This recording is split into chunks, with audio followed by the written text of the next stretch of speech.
I go to Staples all the time, and they say, here comes the man with the history. History can be shared all kinds of ways. It can be tweeted, telegraphed, written by hand, But I'm wondering if I can exchange it for an OBX license plate. or printed on a license plate. Would you like to have it say First in Flight, First in Freedom, or In God We Trust?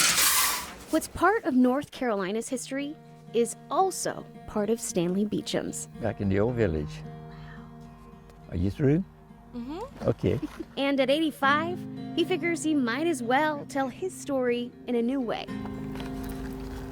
History was changed at Kill Devil Hill, which is milepost 14 from the Currituck Bridge.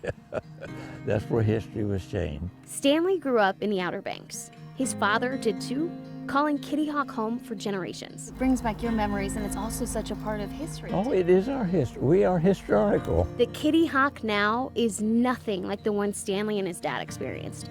It was covered in sand, and only a handful of people lived there. He said Wilbur Wright was grouchy.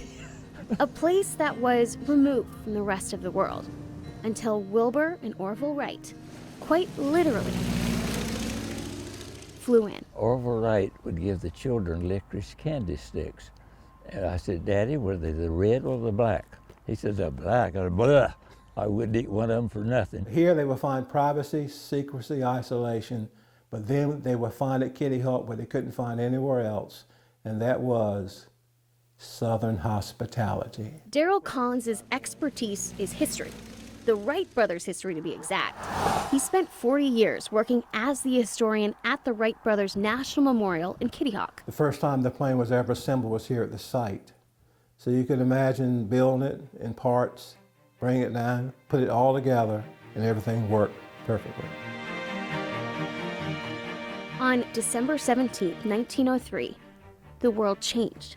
The Wright brothers finally built a plane that could fly. And it wasn't just one successful flight that day, but 4. We talked about the first flight, but they did 3 more flights that day. So the first flight was 120 feet in 12 seconds. This is the famous photograph of that first flight. They took photographs of all the flights that morning, but this was the most dramatic. Proud of it. You're proud of it? Yeah, I'm very proud. That bit of history Stanley's proud of is captured in this picture. That is my granddaddy with my daddy and my daddy's dog, Max. His grandfather and his dad were with the Wright brothers when they tried to fly on December 14th. And they were there for the second successful flight on December 17th. But the first flight did occur at Kitty Hawk. So when some states lay claim to being first, I have nothing against Ohio. both Stanley It's kind of weird, wasn't it? Airplane pushing the banner instead of pulling it. and Darrell say, look at history. They were bragging to something that weren't true. they did not have the first flight. Because this particular bit has been photographed, written down, and even set in stone. And he embarrassed me to death. He turned around and cried to a tourist standing behind me. That's his granddaddy. And they gathered around, they wanted to take my picture.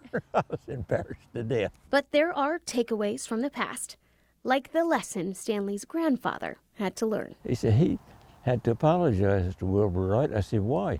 He said he told him he was crazy. I said, I think a lot of people might have done that.